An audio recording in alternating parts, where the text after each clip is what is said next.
வணக்கம் ஃப்ரெண்ட்ஸ். எப்பயுமே சொல்கிறது தான், காலைல எழுந்துச்சி சாமி கும்பிட்டு முடிச்சுட்டு வேலையெல்லாம் முடித்தாச்சு. இன்றைக்கி எங்கள் ஊரில் திருவிழா வேறு. இந்த திருவிழாவில் வந்து பூக்குழி இறங்குவாங்க. பூ இறங்குறதுக்கு வந்து ஃபஸ்ட்டு நம்ம வந்து இந்த சுவரெல்லாம் கட்டிட்டு அதுக்கப்புறமா அது உள்ளே வச்சு பூஜையெல்லாம் முடித்து சாமி கும்பிட்டு சூடம் தீவாரணம் எல்லாம் காமிச்சு முடிச்சுட்டு தான் அப்புறம்தான் நெருப்பு வைக்கிறதுக்கு நெருப்பு மூட்டுவாங்க. அது மாதிரி இப்போ அந்த இதுதான் பார்த்துட்ருக்குறாங்க. பூஜையெல்லாம் வச்சு தேங்காய் பழமெல்லாம் உடச்சி முடித்தாச்சு. சாமி வறுத்துவாங்க. வறுத்தி முடிச்சுட்டு தான் இந்த மாதிரி நெருப்பு வைப்பாங்க. இப்போ வந்து இது வந்து சாயந்தரம் 6 மணியில் இருந்து நைட் விடிய விடிய எரியும். காலையில் 5 மணி போல் பூ இறங்குவாங்க. 2 பேர் தான் இவ்வளோ பூவுலையும். இப்போ இதெல்லாம் முடித்து பார்த்துட்டு வந்தாச்சு. இன்றைக்கி இது வந்து மாரியம்மன் காளியம்மன் சேர்ந்து இருக்கும் ஒரே கோயிலில் வந்து. அந்த கோயிலில் வந்து திருவிழா வந்து சூப்பராக இருக்கும், பார்க்குறதுக்கும் நல்லா அருமையாக இருக்கும். இப்போ வந்து இன்றைக்கி வந்து சாப்பாடு வந்து காலையிலையும் காளான் வாங்கிட்டு வந்தேன். காளான் கிரேவி வைக்கிறதுக்கு எல்லாம் எடுத்து வச்சுருந்தோம். மட்டன் சுவையில் இருக்கும் இந்த காளான் கிரேவி வந்து. அந்த மாதிரி மட்டன் சுவையில் இருக்கிற மாதிரி வச்சுருக்குறேன். இன்றைக்கி வந்து அது வந்து தேவையான பொருளெல்லாம் எடுத்து வச்சாச்சு. காளானை வந்து ஃபஸ்ட்டு வந்து நல்லா க்ளீன் பண்ணிக்கிடணும். ஏன்னா கருப்பு கருப்பாக ஒரு மாதிரியாக இருக்கும். அதை நல்லா க்ளீன் பண்ணி தண்ணி நல்லா கழுவிட்டு அப்புறமா எடுத்து வச்சுக்கலாம். இப்போ அதை எடுத்து வச்சாச்சு. இப்போ வந்து வெங்காயம், பெரிய வெங்காயம் ஒன்று நல்லா பெருசாக இருந்ததுனால ஒரு வெங்காயம் தான் நான் போட்டிருக்கேன். 2 தக்காளி போட்டிருக்கேன். பெரிய பெரிய தக்காளியாக 2 தக்காளி.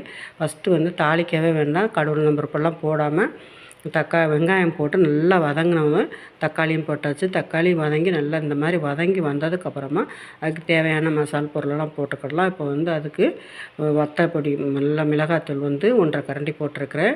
கொஞ்சமாக மல்லித்தூள், கொஞ்சம் சீரகத்தூள் எல்லாம் போட்டு நல்லா வதக்கியாச்சு. கொஞ்சம் மஞ்சத்தூள் போட்டிருக்கு. வதங்கிக்கிட்டு இருக்கிற பையவும் நம்ம வந்து கறி மசாலா பவுடரும் போட்டு நல்லா வதக்கிடலாம். இப்போ இந்த காளான் அதுக்கப்புறமா வதங்கினதுக்கப்புறமா நம்ம இந்த காளானையும் போட்டுடலாம். காளான் எடுத்து போட்டு நல்லா கிளறி விட்டுக்கலாம். மசாலோட ஒன்று போல் கிளறி நல்லா வந்ததும் ஒன்று போல் வச்சுட்டு நம்ம தண்ணியே இதுக்கு தேவையில்லை. தண்ணி ஊற்றாமையே நல்லா கிளறி விட்டு கொஞ்சம் நேரம் அப்படியே கிளறி விட்டுட்டே இருந்துட்டு அப்புறமா மூடி போட்டு வச்சிடலாம். தண்ணி ஊற்றாமையே அப்படி வச்சிடலாம். ஏன்னா கிரேவி தான் நம்ம வந்து பண்ண போகிறோம். குழம்புனா தான் கொஞ்சமாக தண்ணி ஊற்ற தேவைப்படும். நம்ம அதுக்கப்புறம் எல்லாம் இறக்கி வச்சு நல்லா கொதிக்க வச்சு மூடி போட்டு வச்சதுக்கப்புறம் எடுத்து ஒரு தடவை கிளறப்போ எடுத்து பார்க்கணும். கிளறி விடுறப்ப தண்ணி நமக்கு ஒரு மாதிரி காங்காத மாதிரி தெரியுது அப்படின்னா கொஞ்சமாக ஒரு கையில் ஊற்றி தெளித்து விட்டுக்கிடலாம். ஏன்னா அடி பிடிச்சிடாமல் இருக்கிறதுக்கு தான். எப்போயுமே எந்த பொருள் வச்சாலும் கனமான பாத்திரத்தில் வச்சோம்னா அடி பிடிக்காது. வச்சாச்சு. நான் வந்து சிம்லையும் இல்லாமல் நார்மலாக இல்லாமல் நிதானமாக வச்சுருக்கேன். அடுப்பு வந்து அந்த அளவுக்கு வச்சாச்சு. நல்லா மூடி போட்டு மூடி வச்சு திறந்து பார்த்துருக்கேன். கொஞ்சமாக தண்ணி தேவைப்பட்டுன்னு சொல்லி நான் ஒரு கையில் மட்டும் கொஞ்சம் ஊற்றி தெளித்து விட்டாச்சு. ஒரு கிளறி மூடி போட்டு வச்சிடலாம். நல்லா காளான் வந்து வேகணும். காளான் நம்ம எடுக்கும்போதே தெரிஞ்சிடும். வெந்துருச்சுன்னா நல்லா சுருங்கி ஒரு மாதிரியாக குட்டியாக போயிடும். அதிலே தெரிஞ்சிருச்சு காளான் வெந்துடும் அப்படின்ட்டு. இப்போ நல்லா கொதிக்கட்டுன்னு போட்டு மூடி வச்சிடலாம். அதுக்கப்புறம் இறக்குறப்பமா நம்ம கொஞ்சம் மல்லித்தலை, கருவேப்பிலை நல்லா கிளறி அலசி வச்சுருக்கலாம். பிச்சு வச்சுருந்தோம்னா அதுக்கப்புறமா அதை எடுத்து நல்லா மேலேயே அப்படி தூவி விட்டுட்டு கொஞ்சமாக எண்ணெய் ஊற்றி எண்ணெயும் ஊற்றி கொஞ்சம் மிளகுத்தூள் போட்டு அப்படியே மூடி போட்டு மூடி வச்சுட்டு நம்ம அடுப்பு ஆஃப் பண்ணிடலாம். மிளகுத்தூள் போட்டோம்னே கொஞ்சம் நேரத்துலேயே அடுப்பு ஆஃப் பண்ணிட்டோம்னா அந்த அனல்லையும் அப்படியே நல்லா சூப்பராக இருக்கும். இது இன்றைக்கி வந்து நான் வந்து சாதத்துக்கு தான் இந்த கிரேவி வச்சுருக்கிறேன். இது வந்து சப்பாத்திக்கா, பூரிக்கா நல்லா சூப்பராக இருக்கும்.